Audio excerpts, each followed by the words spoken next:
What's up, everybody, and welcome to another episode of Wrestling with Johners. This is episode 64, and today we'll be covering NXT UK Takeover Cardiff. So it'll be a full review show of all the happenings that took place in the Motorpoint Arena last night, Saturday the 31st of August. And I've got two guest hosts with me today who I'll be introducing very, very soon. First of all, as I like to do each and every week, is to throw out our usual social media plugs. Of course, you can find us on Twitter. Just simply go on to Twitter. Our Twitter handle is @withjohners_pod. On Instagram, you can find us there @wrestlingwithjohners. And of course, go out and find our Facebook community page. Just search Wrestling with Johners. And of course, if you enjoy listening to this podcast, please don't forget to hit subscribe and share and shout about the Wrestling with Johners podcast. This is the only podcast for all of your weekly NXT and NXT UK needs. We also cover WWE pay-per-views and AEW pay-per-views. And we've just recorded AEW All Out with Chris Thornton. So that's in the archives. You can go out and find that. It's a very good listen. So please spread the word, tell your friends and tell your family, and help to grow this podcast so that we can continue producing quality content for you guys each and every week. So back to our guests. So first of all, we got Matt Bayliss. I think it's been a few weeks since we've had Matt on the podcast, but welcome back to the Wrestling with Johners podcast, Matt. Hi, John. Thanks for having me back on. I know it's been quite a while. I've been a little bit out of the loop, but it's good to be back. Yeah, no, it's great to have you back. And David Anderson. So welcome back to the podcast, David. It was only a couple of weeks ago since you were last on, but thanks for joining us again. Salutations, good evening. I hope everybody's well. Excellent. So, as I like to do at the beginning of each episode, is just a bit of a recap about what my guest hosts have been up to recently, wrestling shows or anything wrestling related, any sort of activity they've been up to. So, Matt, going to throw it over to you. I know you say you've been a little bit out of the loop, but you've caught up somewhat over the last week or so. You've been doing a bit of interviewing with some local wrestlers or a local wrestler. Give us a bit of a lowdown on that, mate. Yeah, I used to do quite a few reviews and articles that used to go on another website and for a different podcast, and so I've been keen to get back into, and I got offered an opportunity to get back into it recently. So earlier this week, I did an interview with Tom Basnett, who is goes by the wrestling name of TJ Sky. He also runs one of the local wrestling promotions, Wrestling in Hinckley, up in the Midlands and Leicestershire, where I am. So I've known him for quite a while. Sort of through his wrestling promotion. I remember seeing him in the past as part of a tag team as well. So I arranged to have a sort of a sit down chat with him, and so we ended up doing quite a lengthy interview, which has gone up on the Turn Babyface app in their blog section from today. So I have dropped some information onto the Wrestling with Johners Facebook page just to plug myself. But yeah, if you can go and have a read of that and sort of any feedback is very much appreciated. Very good. Thanks, Matt. And David, you're busy as always, travelling the country, watching indie shows. I know that you was at NXT UK Cardiff with myself last night, but you was also at a certain event on Friday. Tell us a little bit about that, David. Right, Revolution Pro Summer Sizzler, back in what I call my home promotion, usual haunt of York Hall. Another great evening, a mix of New Japan talent and the Rev Pro up-and-comers, and as well as their established roster. Lots of surprises. We had a nice little contract signing at the start between Minoru Suzuki and Kazuchika Okada. We had a mystery six-man scramble match, which ended up having a star-studded list of wrestlers. I'll not drop all the names in case anybody wants to watch it and not spoil it, but there was a certain member of Los Ingobernables in that match. I think he wears a mask, so that might kind of drop the hint to who that is when he's coming in out of the... Well, I wouldn't really, because there's quite a few that wear a mask, and now I come to think about it. But, I'll let you check that one out for yourself. A fantastic match. We did have a little bit of an issue before that with Jonathan Gresham getting injured, but fortunately that match kind of took, there was a little bit of a downer on that, but in all, the evening was very good. There was a star-studded tag team match with Okada and see this is a sleep catching up on it now. Okada and somebody fill me in, please. It was Suzuki and Zack Sabre Jr. against Okada and Tanahashi. How did I forget Tanahashi? I met Right, oh my God, right, that's old age. I'll blame that. But yeah, lack of sleep, David. Lack of sleep and too many wrestling shows. That's and old age, and that's surreal. I mean, these are people, and I was just talking to somebody on the train coming back. These are people that you see on your TV screen or your computer or wherever. You watch your wrestling, and you never think in a month of Sundays that you're ever going to meet these people. They exist in a different realm, but to see that level of talent in a British wrestling ring was unreal. So as I always say, check out RevPro whatever way you can, whether you get along to a show, whether you watch it online or whatever. Fantastic night, fantastic promotion, and I recommend it to every wrestler fan. Superb. Thanks for that, guys. So last night was a very special night. I was lucky enough to go to Cardiff and witness NXT UK Takeover in person. It's only the second NXT UK Takeover. The first was in Blackpool early January, and I know David was at that show, a very special show. Just trying to think, what was the name of the venue in January in Blackpool? You think you put this on the spot again here? No, that's all right. I can't even remember right off the top of my head, but it was some ballroom, wasn't it? But anyway, I digress. So last night was in the Motorpoint Arena in Cardiff, and yes, I live probably a couple of hours away from Cardiff, so I was a bit concerned about not necessarily getting there, but the parking once I got there, because I know there was a big rugby game on in Cardiff at the stadium yesterday afternoon. I believe it was a Wales versus Ireland international game, so I know parking was limited, and having done a bit of research on parking in Cardiff for yesterday in particular, I knew that most parking car parks where you can book in advance had sold out weeks in advance. So I went to the biggest car park there, St George's car park. I'm spending far too much time talking about car parks, but I found a space eventually, and once I'd parked up, I could relax and settle and enjoy the evening. So I met up with a few other Wrestling with John's Facebook followers and contributors to the podcast, Kieran Reid and Ashley Clement. Went out for a bit of lunch and then queued up outside the arena, soaking in all the atmosphere. And once I got inside, believe it or not, the very first person I bumped into was David Anderson. I didn't clock in to start off with, but you kind of sat in block A all by yourself at one point. You just kind of spotted me and called me over. So we had a bit of a chat, and there was Ashley there as well. We had a catch up. So that was really nice. But then it started to get busy in the arena. And of course, I was at the very back, the very last row of block A, which was quite good because I was right by the entrance ramp, and the gantry or the announcer's table was pretty much right behind me. So I managed to get a photo taken with Vic Joseph, said hi, and had a little video photo opportunity with Nigel McGuinness, which was pretty good.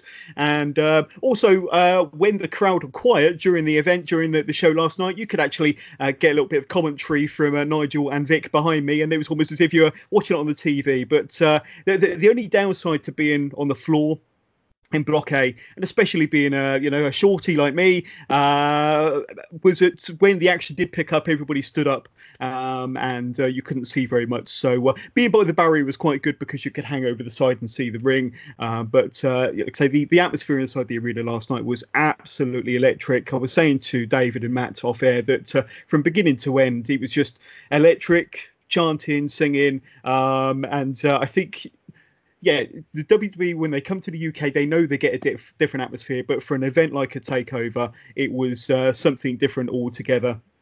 And very amusing chants, especially when Zach Gibson and James Drake were in the ring, and the chants that they ran in towards Walter was very amusing. I think quite a lot of it did get picked up on TV. So I don't really think that last night's takeover show could be classed as a PG effort from the WWE with all of the Walter chants and all the naughty language. But it was absolutely fantastic. Met one or two other people there that I know, including one former workmate of mine and Matt's, who's a big wrestling fan. But I mean, the matches were great. They probably seemed better in person because you had the atmosphere around you. But I said this on the Facebook group, one of the best wrestling shows I've ever been to in my 28 years of wrestling fandom. Definitely a thumbs up from me. But we'll talk about all the matches in detail. David, you were there as well. You were the first person I bumped into when I got into the arena. Give us a bit of a fan reaction of your kind of atmosphere before, during, after. So how did you enjoy last night's show? I thought was fantastic, and as you said, the atmosphere really made it. I don't know if I conveyed that, people watching at home, but it was really lively all the way through. It was a really good atmosphere that got everybody up and chanting.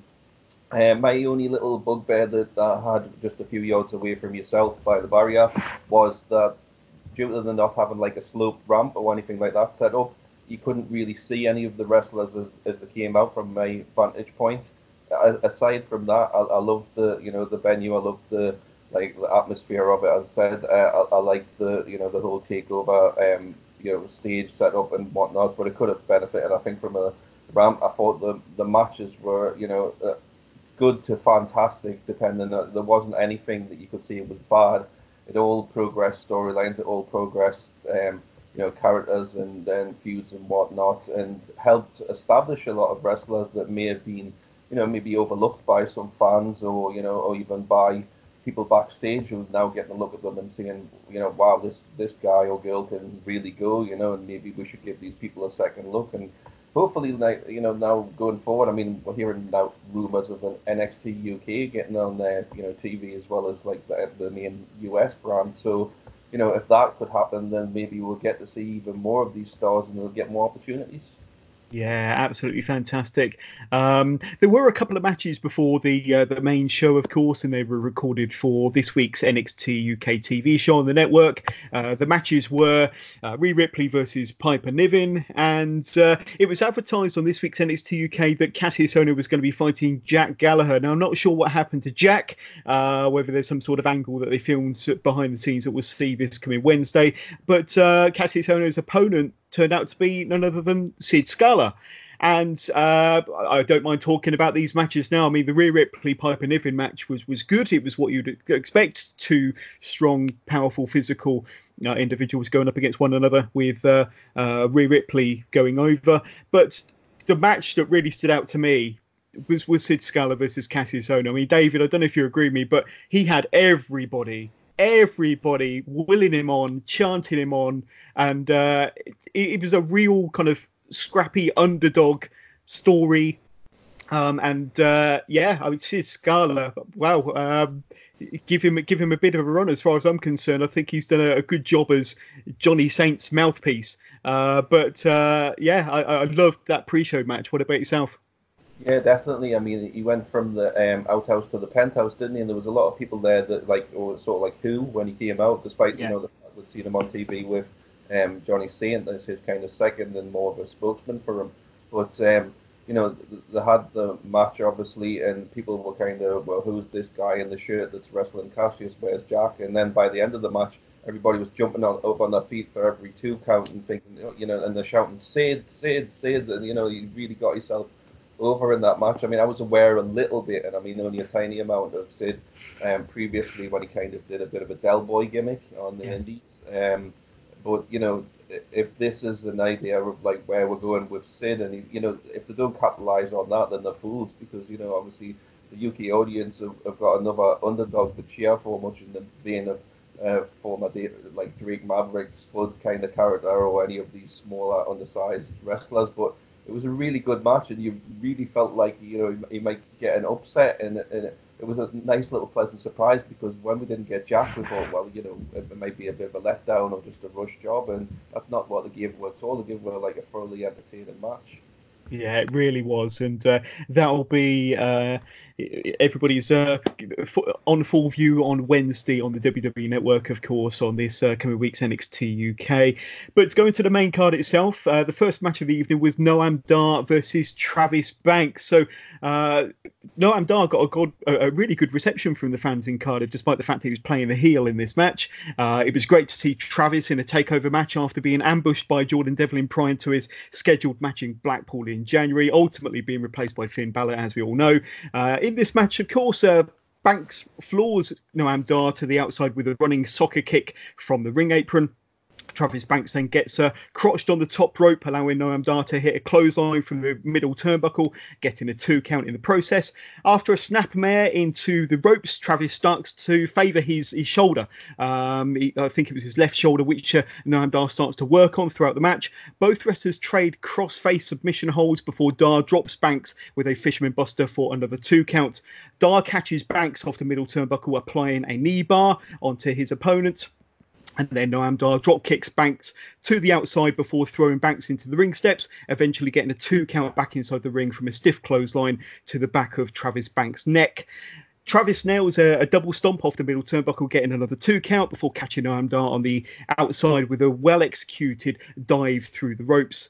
Banks does hit a slice of heaven off the barricade at ringside, eventually getting a 2 count back inside the ring from another double stomp.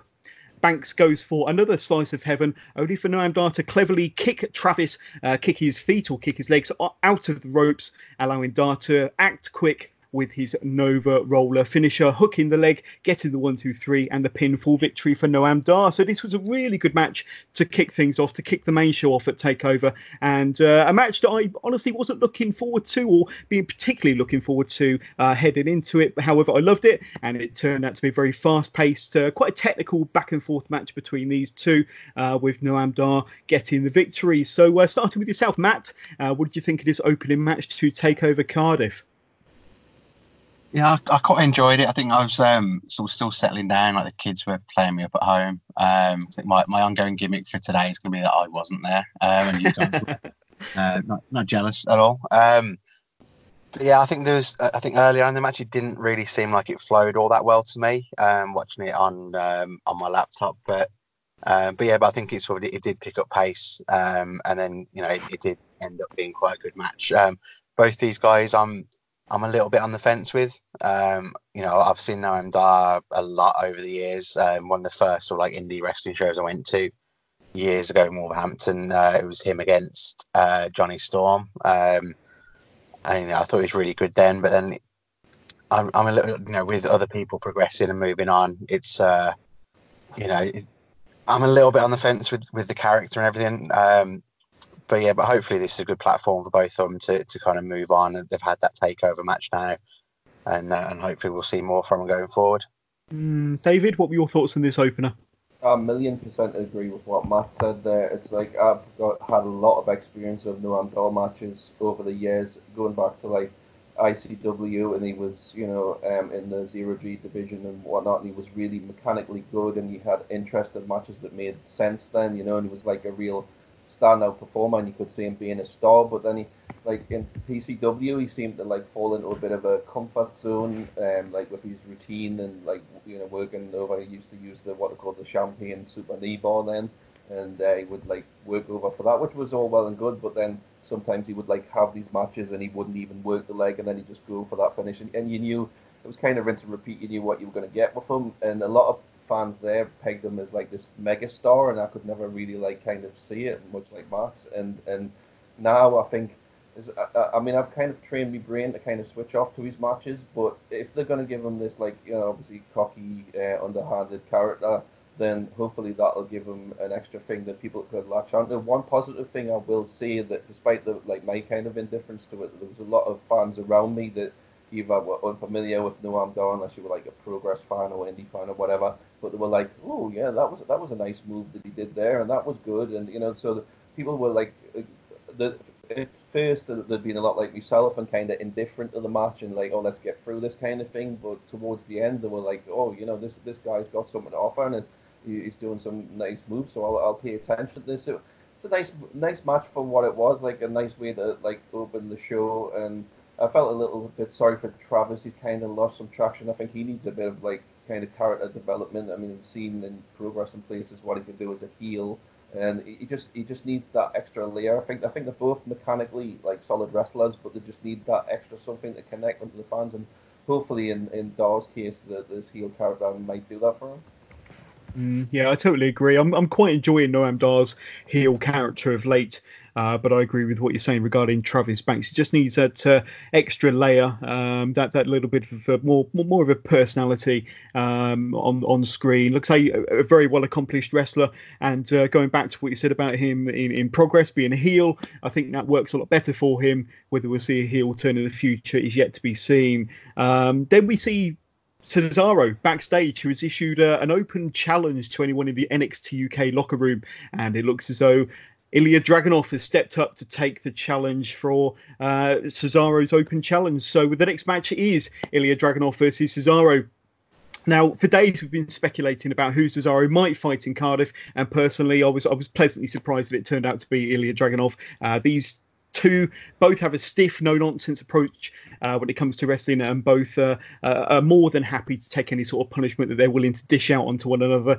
In this match, Cesaro catches Dragunov in the corner, simply to dump the Russian over the top rope and to the outside. Cesaro gets a 2 count from a big body slam and a leg drop combo.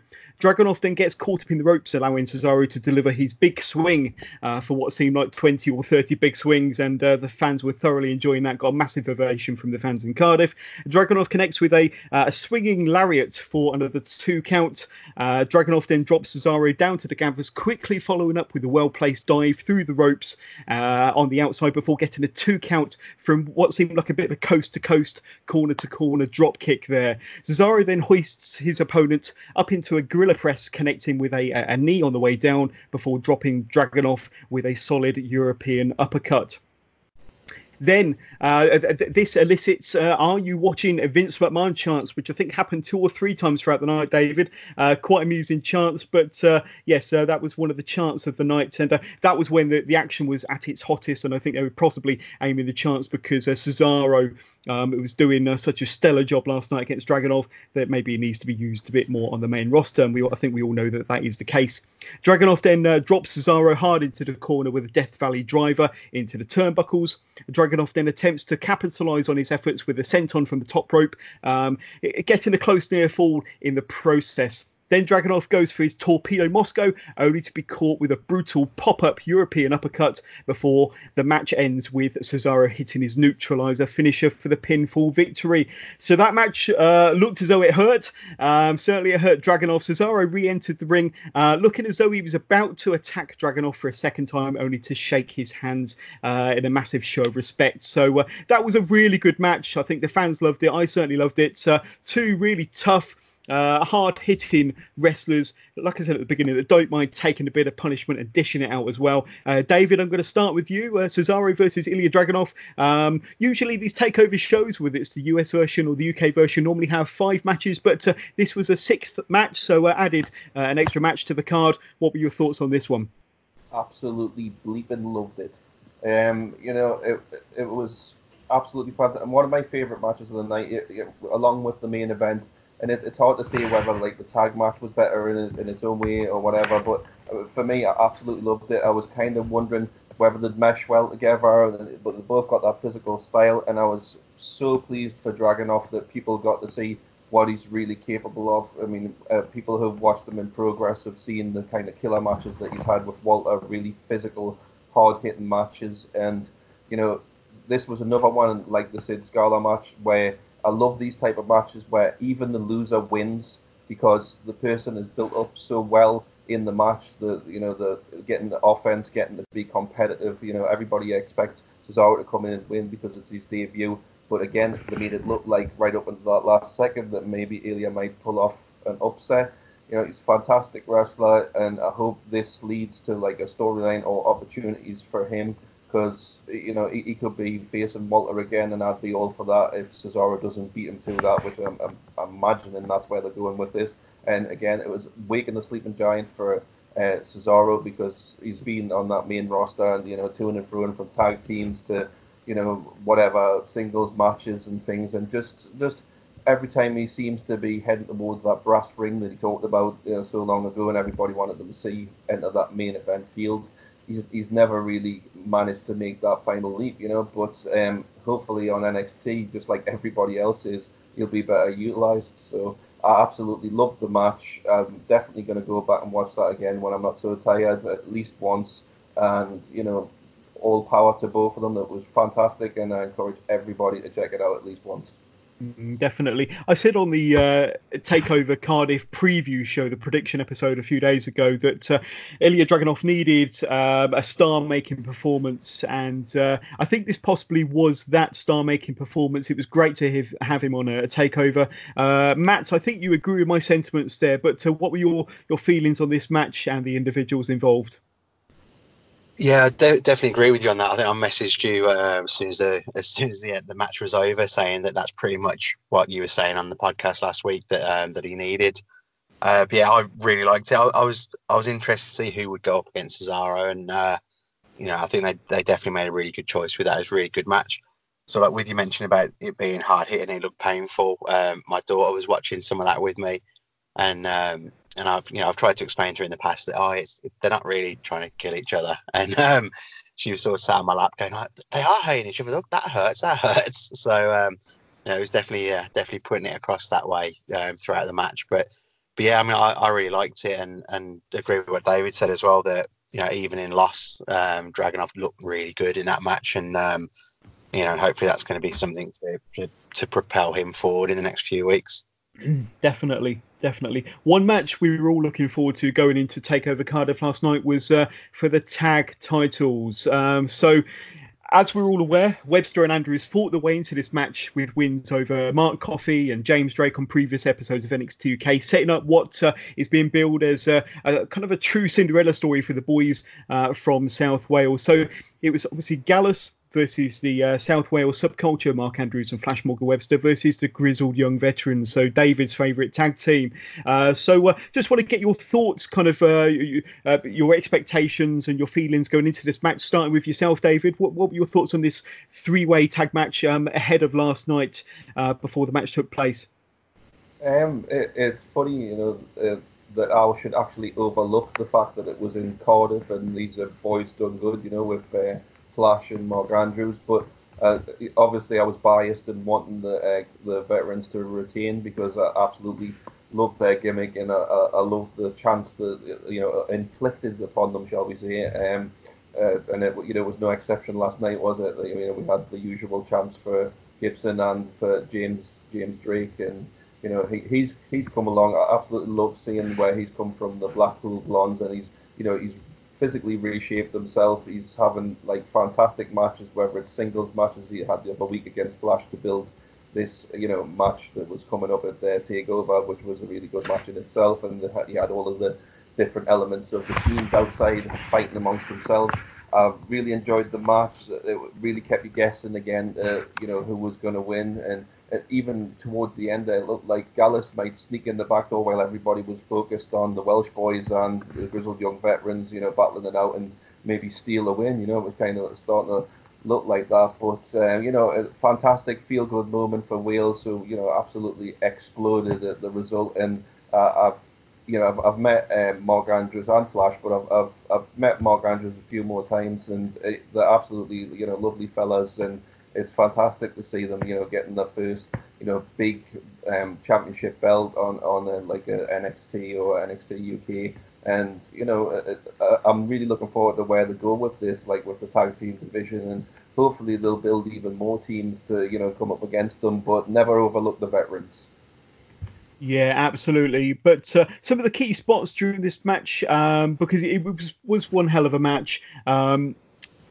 The fresher team of Wolfgang and Mark Coffey, they were kind of they were considered fresher, not being involved in all the action until more towards the end. But the fresher team of Wolfgang and Mark Coffey combined well with a nice bit of offence, which doesn't last for too long as the Welsh lads hit their running knee and poison Rana for a close near fall. And the fans are really starting to get excited for what could be.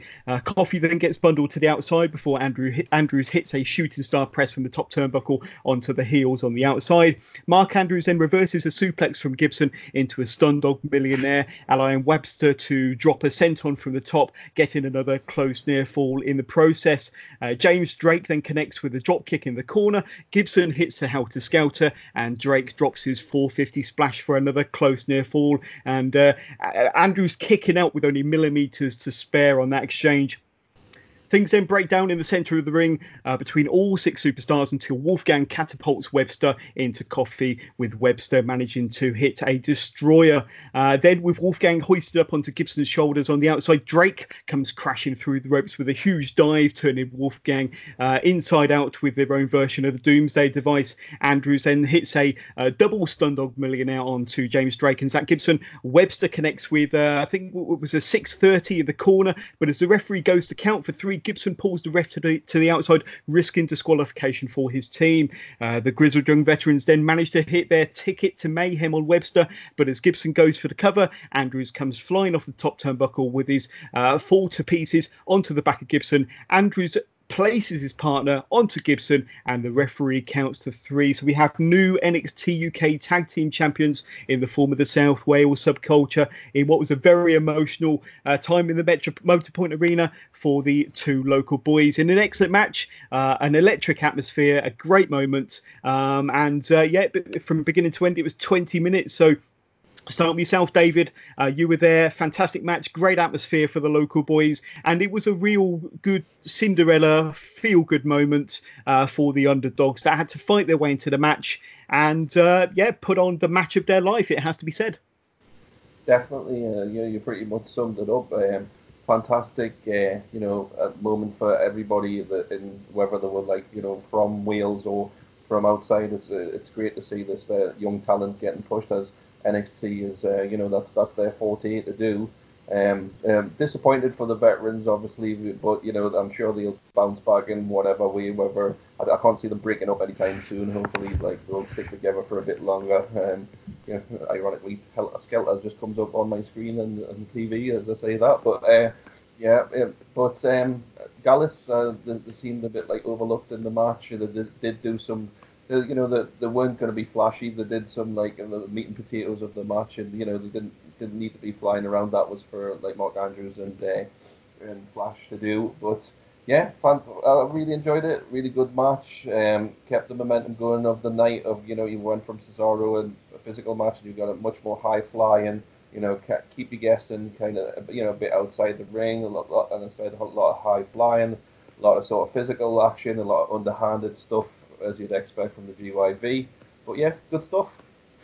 Matt, what about yourself? I know that I was messaging you after the match saying, did it come across as loud on the TV as it was in the arena? Of course, I didn't know that you were watching it on a laptop, but nevertheless, you must have caught the atmosphere and the vibe and the electricity from what you're watching at home. What did you think of the match? Yeah, there was definitely a change in the atmosphere, even on the limited audio quality that I had. You could tell the crowd was really into it. I thought it was really well put together. That each team got to kind of show off what they could do. I think with Gallus only kind of coming in bits and bobs, I think it was like they were targeting the bigger team to keep them eliminated and carrying on with it. And I think they booked the high flyers quite well, that they were taking a bit of a pasting, but then still being able to kind of spring their moves out of nowhere. And, it was from start to finish, it was put together really, really well, and I'm really pleased for Andrews and for Flash for winning the belts and then sort of going from there. I think, like David says, Grizzled Young Veterans are a really, really good tag team. So I think they could this could run on for quite a while, with a bit of back and forth between the two over the next few weeks or months. And really looking forward to seeing where it goes. Yeah, definitely. And I think I had in my notes also that the Grizzled Young Veterans, they picked up the titles. They were the first ever NXT UK Tag Team Champions from Takeover Blackpool from January. So they've held the championships for about 9 months. And to be honest with you, they haven't shied away from competitors. They have been fighting champions. They've defended the championships in the States over WrestleMania weekend, as well as on quite a few episodes of NXT UK. So they have been fighting champions, and they probably one of the smoothest tag teams around at the moment. They do combine very, very well, especially with some of their double team moves and their tandem offense. But I'm sure that's not the last we've seen of GYV as the NXT UK Tag Team Champions. But yes, it's going to be a nice storyline now between them and the South Wales subculture. So it'll be interesting to see what happens from here. And I don't know if I heard correctly, but at the end of the show, they announced that the Grizzled Young Veterans will possibly be getting a tag title rematch as part of the tapings that are happening at the moment. So we'll have to look out for that. But then we go into our next match, which is a last man standing match. The Bomber, Dave Mastiff, versus Joe Coffey. So this match starts on the ramp with Mastiff attacking Coffey with a chain.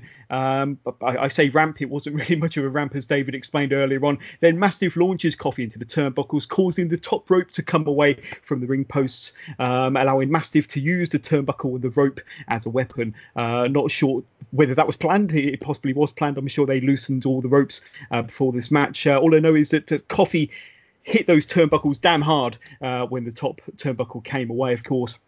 Coffey then hits Mastiff with a pull cue before emptying a bag of goodies from underneath the ring, including pool balls, a cricket bat. He pulls out a table as well. So they had all manner of gimmicks under the ring. Coffey then breaks a pull cue over the back of Mastiff. Mastiff then wallops a cricket bat over the back of Coffey, not once but twice. Coffey then spears Mastiff through a table that was set up or propped up against the barrier at ringside. Mastiff then repeatedly whips Coffey with the chain that he brought to the ring with him earlier on before getting another table from underneath the ring, which soon gets destroyed as Mastiff drives Coffey through it with a running cannonball. The brawl then goes into the fans with stiff steel chair shots from Mastiff and best for the bells lariat from Coffey. Then both men run at each other with steel chairs in hand. The match then progresses to the announce desk or the announce area with a Death Valley driver on the desk before both men move up to the gantry just above the desk where the pre-show was presented from earlier on before Coffey delivers a headbutt to Mastiff, sending both men crashing a good 10 feet down onto the boxes and travel cases down below. Both men are trying to get to their feet as the referee gets to about 9 in his count, and then Coffey kicks a travel case away, causing Mastiff to fall to the floor on the count of 10, giving the victory to Joe Coffey. So this was a brutal match from both of these two big balls, these brutes, and I was lucky enough to be right up close to the action, especially around the action near the announce desk for the conclusion of this match. And I know, David, I'm going to start with you. I know that you were up close and personal with a lot of the action, especially when they were battling with the steel chairs and whatnot. This wasn't exactly TV PG, but what were your thoughts on this last man standing match, David? Well, I'm going to have a guilty admission first and foremost, and like a few people, because of a sort of kind of short build with it, I kind of treat like it wouldn't be a fantastic match, and I went out for a hot dog. But when I came back, the ropes were off, so I'm like, what the hell? But then I'm thinking it's a Dave Mastiff match, and this has happened on the Indies with him before, so part of the course. Unfortunately, from my vantage point, I couldn't see a lot of the action he explained with the pool cues and whatnot around the ringside area, but once they came over that barrier and towards my area of seating, I mean, we kind of knew, telegraphed a bit by where the cameras were, that they were coming our way, but they literally battled right past me, and obviously I put, like yourself, I put Facebook videos up of them clashing with the chairs and fighting onto the table, and I think it was actually like a sort of Finley roll like crash they did on the table actually, and then the spot obviously off the staging area, but they're really, like, considering I only saw, like, I missed probably like the first third of that match, and they really brought us into the match. They really made an interesting match. Little deviations on tried and true things that we've seen in kind of last man standing matches elsewhere, like NXT with Gargano and Ciampa, and it made for another really entertaining match that upped the game for that event, and made it interesting. I was a little bit concerned beforehand because I thought like it would have been better if they'd done something, because they originally had like Gallus having a bit of a feud with the Hunt and Dave Mastiff, and I thought that might have made for an interesting like elimination style like brawl all over the place, and that could have been interesting for the Welsh crowd, obviously with the likes of Wild Ball being from there. But what they did in a singles match together, they really put on an entertaining show for the fans, and I really enjoyed it. Definitely. Matt, what about yourself? This last man standing match, it delivered as far as I was concerned. What about you?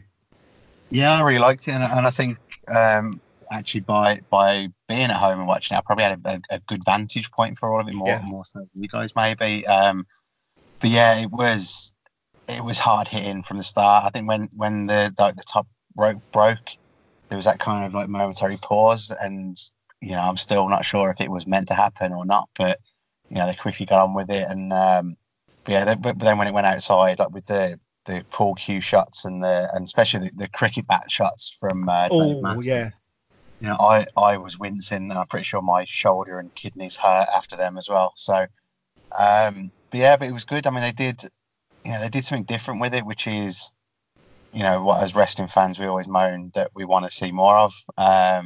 So like using the cricket bat, use what they did on the outside, charging each other with steel chairs, stuff like that. It's all just a little bit different. It's not just rehashing the same thing. And again, going back to what David said earlier, and like with the Dragunov match, even in losing, it didn't really make Mastiff look weak, especially the way they actually finished the match as well. So it was good. I think it's worked well for both of them, especially as you're looking for the next challenger to Walter and stuff like that. So you got these big brutes that potentially could give you a really different style title match as well. Good point. Yeah, excellent match. And there were one or two people around me, especially when the brawl started around ringside area, and they were using the weapons and the tables propped up against the barrier. There were a few people around me that were getting their phones out and opening up their WWE app and watching it on the network just to see what was going on around the ringside area. So they could have done with the big screen that was at the top of the entrance to have kind of played what was showing on the network during those moments, because certainly if you were on the same level as me and Dave, you didn't really have a bird's eye view of what was going on down below. But it was a fantastic match. And the thing I liked about this show, and I know we've still got two matches to talk about, but every match was different.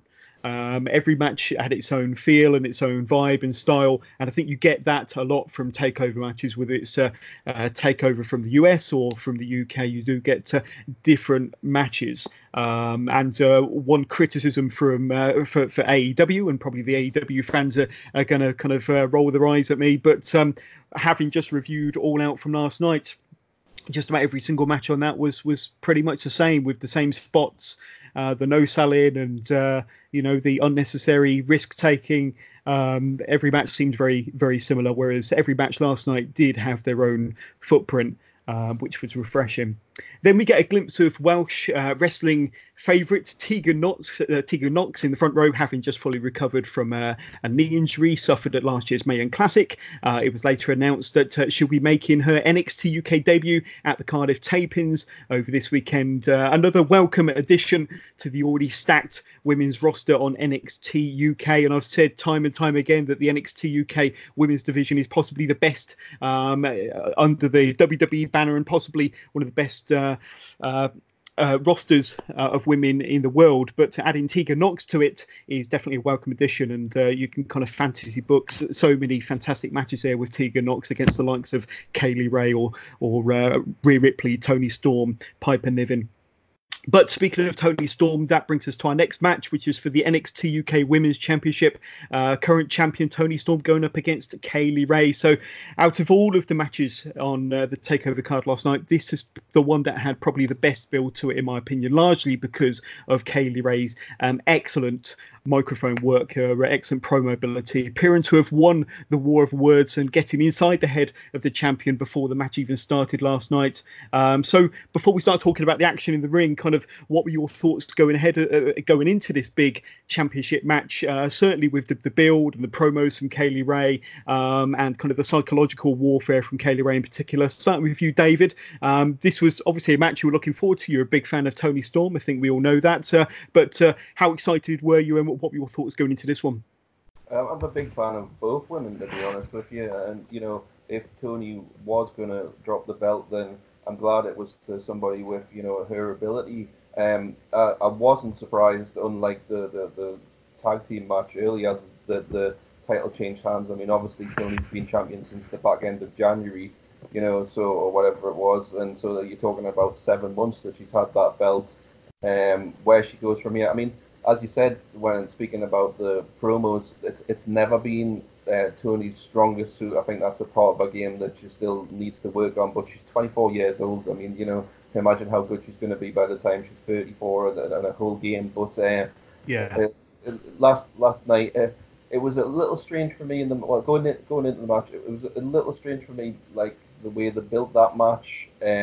it was like Tony seemed to like dominate a lot of it, but it just seemed a bit out of like nowhere. I mean, there was like times when she had her in trouble, and I found it a little weird as well because Tony clearly came into that match with some kinesil tape on her shoulder, and I thought they might like work that or whatever, and they didn't seem to like they didn't focus on that like you'd expect Kaylee to go straight for that, because it was obviously a painted target on an opponent, but I think she definitely won the match before she got in the ring as the typical, nasty heel, underhanded tactics, attacking Tony's family and background, and that everybody's left her and stuff like that. So hopefully this will like lead to a rematch between the two of them, because these two could have a series, and each one will be different and each one will be good. They've got so much experience in the past working with each other in different places, from Japan to the Indies and everywhere else.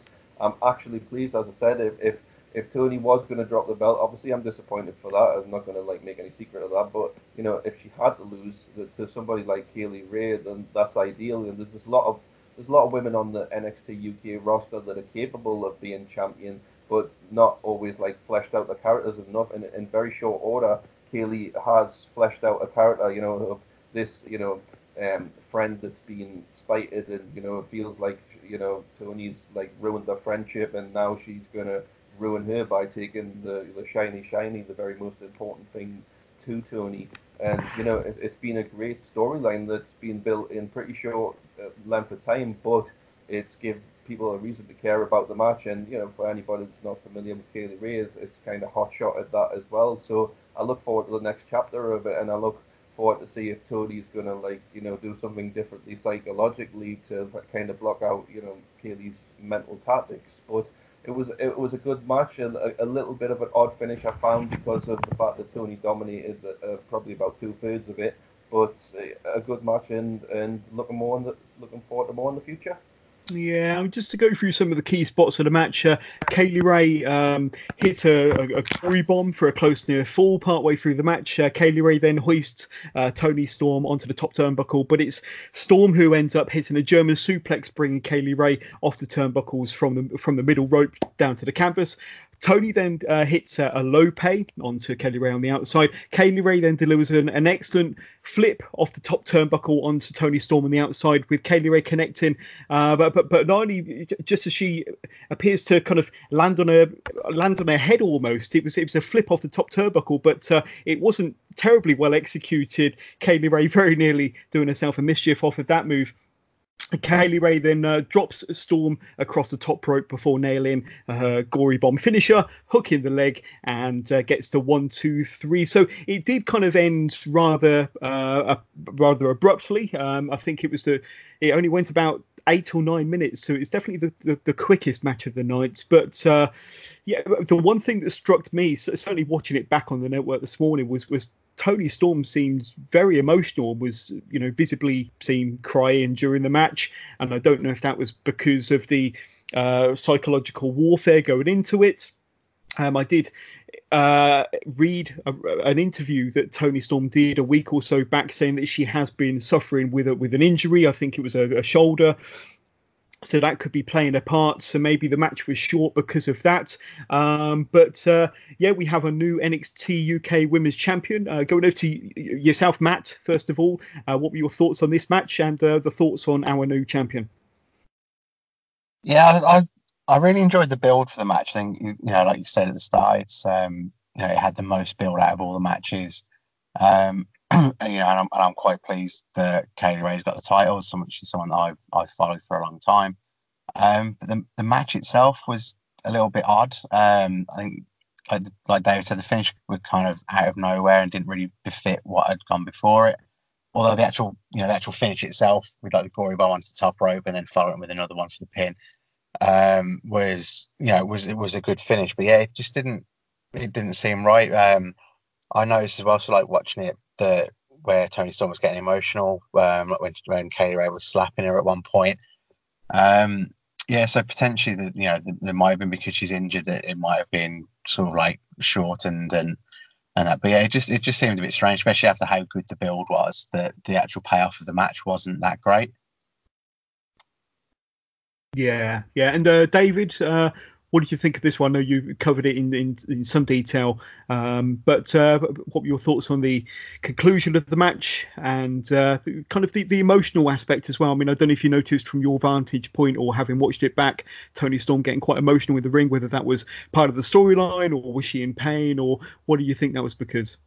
I definitely think, like as you said, both said that if she has got a legitimate injury, which it certainly looks like she did, judging by the tape on her shoulder, that's probably going to affect the brevity of the match. I definitely think if they went and with this decision that it's just chapter one of probably a series of matches, and we're probably going to have some type of stipulation thrown in there for a future match, whether that's going to be on the network or on a future, Takeover UK event or whatever, if we get that far with this feud, unless it moves on to other things, like Tegan Knox, for instance. But I think it's going to hopefully add another layer to Tony's out of the ring character. She's fine in the ring. She can get it done and have good matches, and definitely very good matches in Japan and places like that. I've not really seen her have like a huge, like, great standout performance from what I've seen that she can do.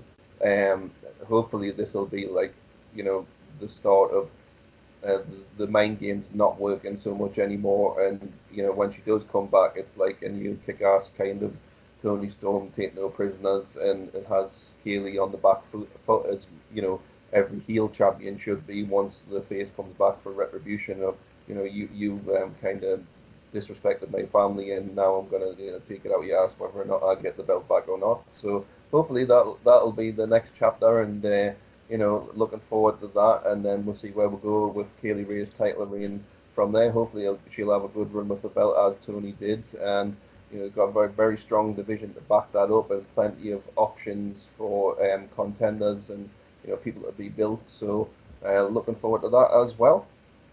Definitely. So then we move on to our main event. Now the match went just over 40 minutes, I think 42 minutes.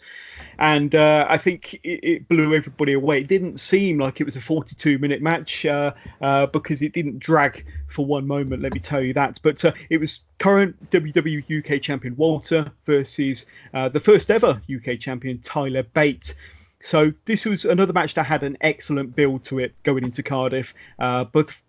So I just kind of want your thoughts. I mean, Pete Dunne wasn't in a match for Takeover Cardiff, nor was Trent Seven. They've both been defeated by Walter, with Dunne being defeated in New York over April, and Trent Seven was defeated in a championship match, I think at the Download Festival tapings. But David, starting with yourself, kind of what were your thoughts leading into this championship match? I don't know if you were at Wembley last summer when Walter faced Tyler Bate with the championship on the line, but you've probably seen it back. I mean, so going into it, I was kind of thinking back to that match where it was a long, drawn-out match where Tyler Bate was the underdog once again in what was considered a David versus Goliath match. But ahead of this match taking place, what were your thoughts and what were your expectations?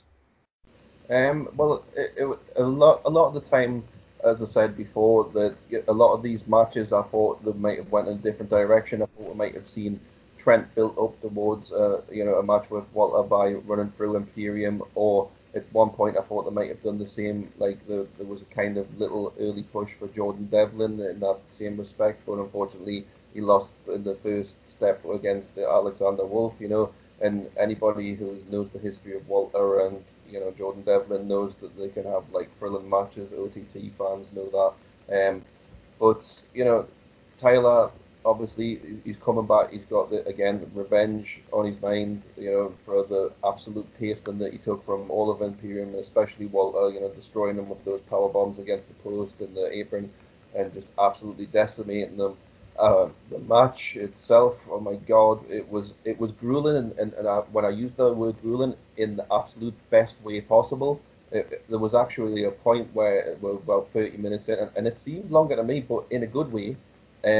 But Tyler was taking so much of a pasting with those gunshot chops and everything else that Walter was dishing out, including mauling him on the ropes, like with his foot, how he does when he was on the top rope.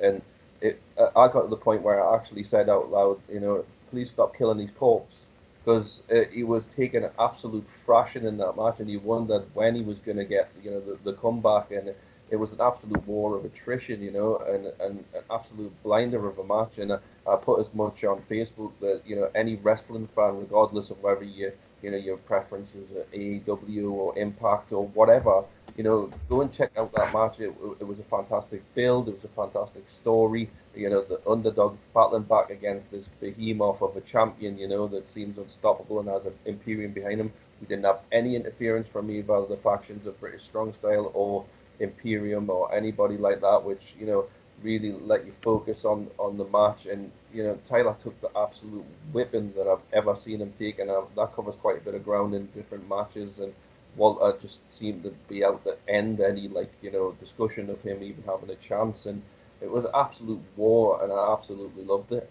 And Matt, I know that you've seen Tyler Bate wrestle for a number of years, kind of on the local indie scene. And what were your thoughts? I mean, obviously he's come a long way in the last few years under the WWE banner, the NXT UK banner. But going into this match, what were your kind of expectations?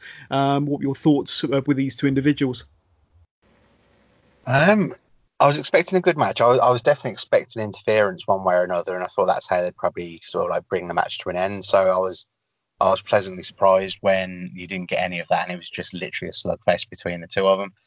But yeah, I mean, I've been fortunate to have seen Tyler from pretty much around the time of his debut, and like how he's developed, and it's just phenomenal. And there's so much in the match last night. Just I like to watch like how people move around the ring and stuff like that, and you can't really fault Tyler and the way he bumps and sells. I think it was the first like proper big slap that Walter connected with on the outside, and just watching the way that Tyler crumpled and kind of like just fell back into the ring apron and stuff like that. It's, technically it was such a quality match, and there's so much with Tyler as well that he reminds me. There's a lot of like similarities to like Shawn Michaels in like the way that he sells, the way that he carries himself around the ring. Obviously did like the kip up as well after getting beaten down and selling the back injury, which is something that Shawn always used to do. So, but yeah, I was just blown away by it. I didn't even realise it was a 42-minute match until you've just mentioned it now. It's something I'll definitely be watching again, probably several times. Yeah, I agree with David as well that there was a point where it's like, just finish him now, just put it to bed, stop killing him, and he just kept going. Yeah, so, there were so many layers to the match, wasn't there? Yeah. I mean, just showed off both guys as well. Sort of like it's Tyler's strength, resilience. He got plenty of offense in as well, so he gave Walter a chance to kind of show, doesn't show what it takes to be him, what it takes, and you still can't beat him. So, definitely cements him as being, a really strong champion. Yeah, I mean, some of the punishment that Tyler Bate took, he took a powerbomb to the edge of the ring apron. He took a powerbomb to the ring post. Tyler Bate did fight back with some blows. He kind of clubbed Walter to the ear once and to the jaw. He didn't have the strength to lift his larger opponent onto his shoulders, so he was kind of obviously struggling with his back. And I think that was kind of the story that Tyler Bate was selling and telling for the whole match was his back injury. Walter did get a 2 count from an earthquake splash before swatting Bate to the canvas with 2 almighty chops, and I think you referenced the chops and the blows that Bate took earlier on. Bate did try to fight back, but Walter chose to place Bate across the top turnbuckle with one of his patented moves, placing his massive boot across the face and the chest of Tyler Bate. But Bate at this point is just fighting on adrenaline. He does strike back with several, forearm uppercuts. Bate gets some chops. He gets chopped by Walter out of midair, allowing Walter to apply a Boston Crab. He transitions it into a crossface and then a neck crank before Bate is finally able to get to the ropes to break the hold.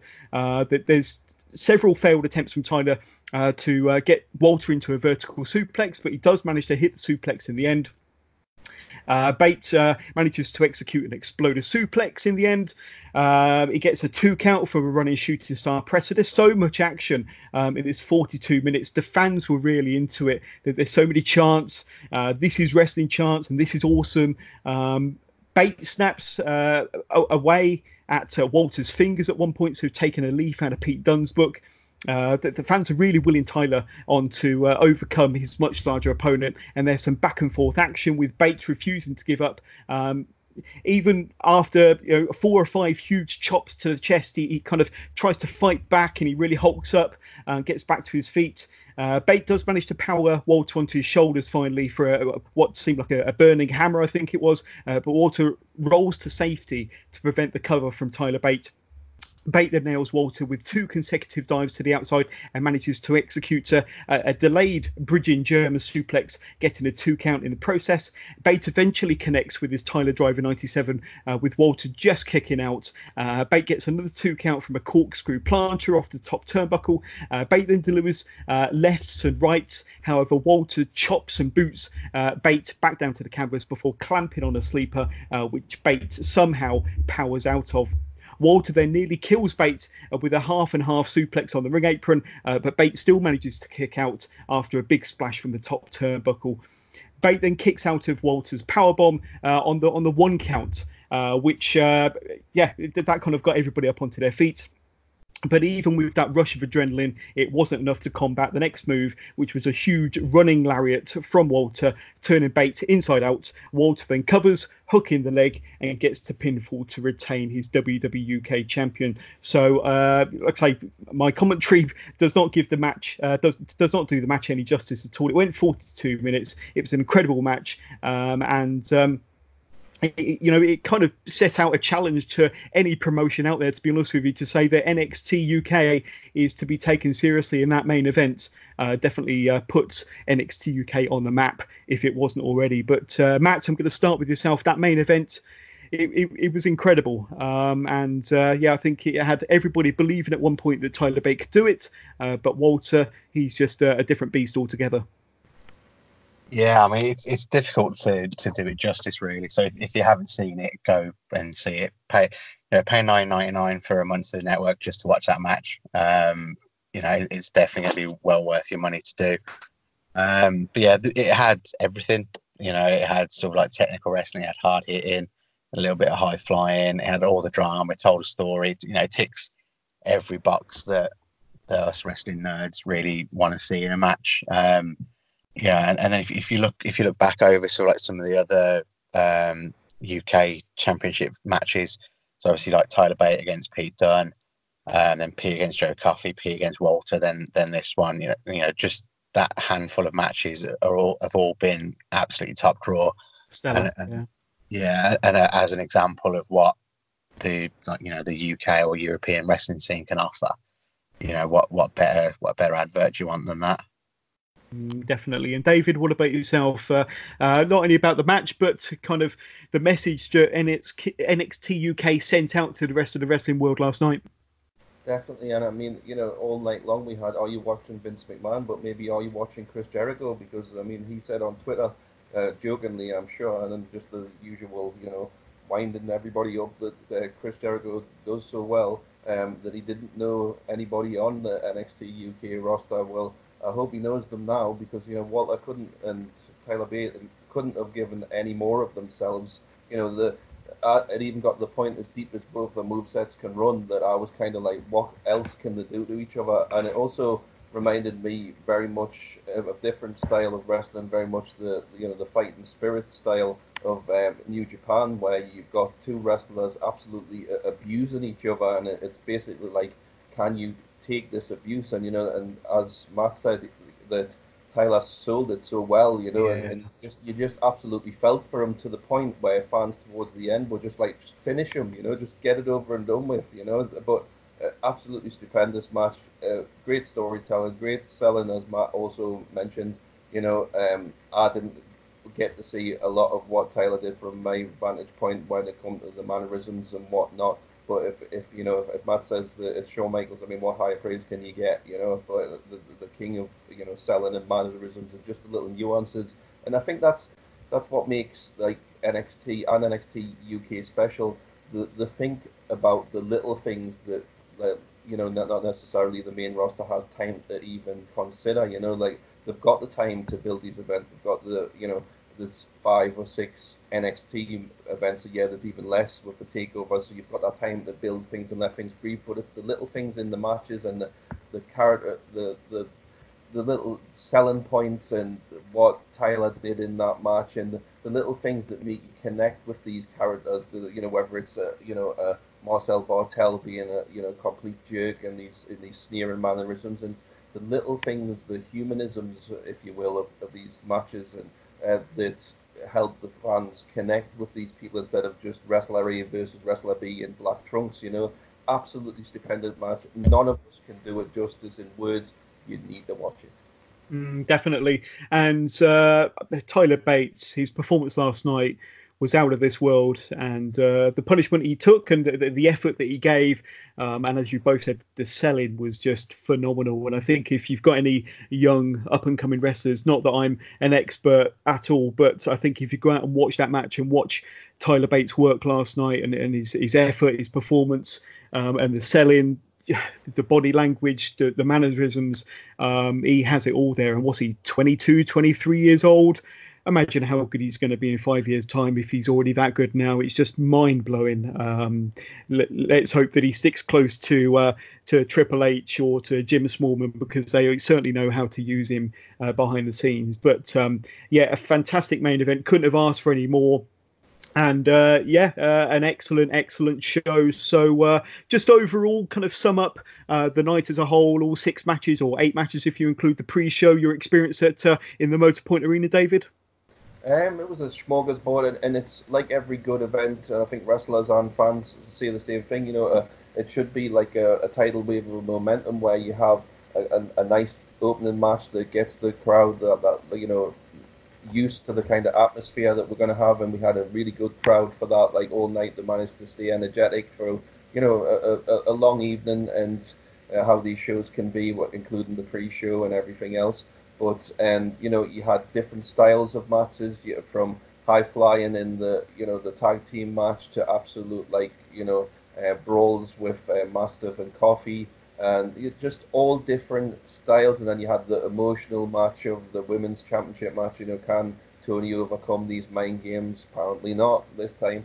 But and the good thing as well, again, another strong point of NXT is it leaves you wanting more, whether it's American or UK or even Wales. I've sat up for NXT takeovers, and just like years ago when we all used to sit up for WWE pay-per-views, it ends and you want more. You're waiting for the next week, you're waiting for the next takeover, you're looking forward to it. Now you sit through a pay-per-view on the main roster, and it could be a WrestleMania that's running 8 and 10 hours, and you feel like, well, that's 10 hours of my life I'll never get back. There might have been like 2-3 good matches or something like that. But this one, there was no let's just phone it in and just get through it. Like, everybody gave a good performance. Everybody stepped up their game, whether it's character-wise, selling-wise, match-wise, and sold the stories and sold the key points of them and left the fans wanting more. And that's exactly what you want to achieve. Superb. And Matt, your kind of overall thoughts, your final thoughts on the show from Cardiff?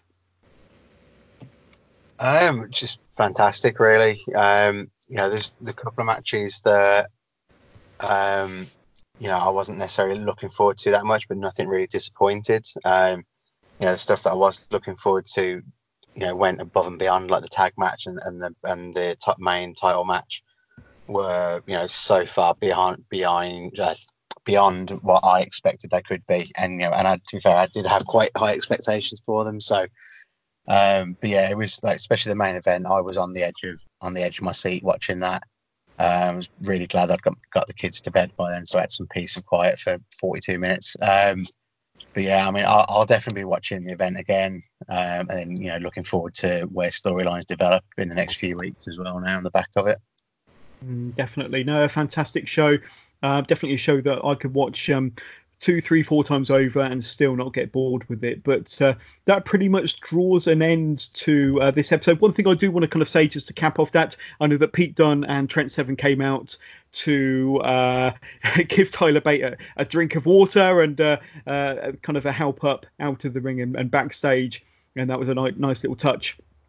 from his British strong style comrades there. But really fitting way to finish the match and to finish the show. I can't wait for them to bring another UK takeover. I'll definitely be getting tickets for that. And Matt, we'll have to drag you along as well. Yeah, hopefully. All being well, I can make sure I'm available for the next one.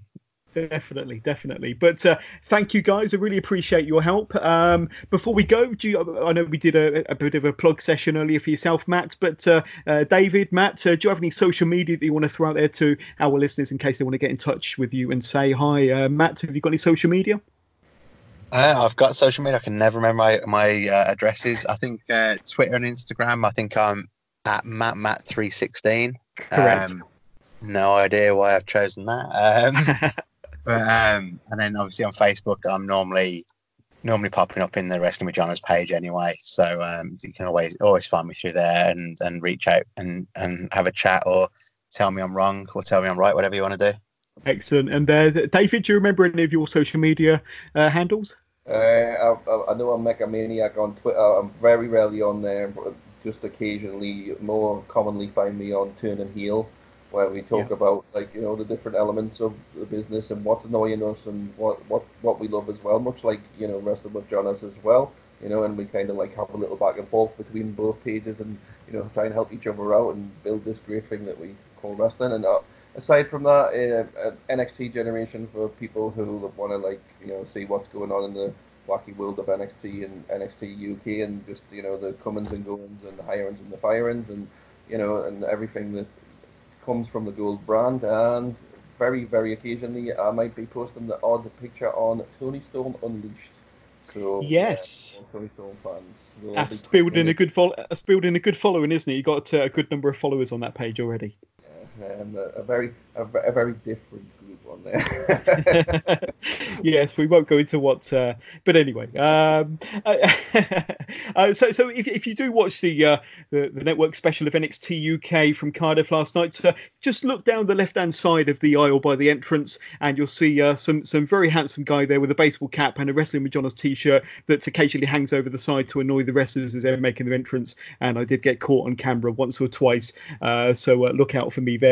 But it's been lovely having you two on the podcast. It's the first time that we've done a kind of a three-man booth with David and Matt. So thank you guys. Really appreciate you helping out with the podcast tonight. Absolute pleasure to be on as always, John. Yeah, thank you very much. Not the last one.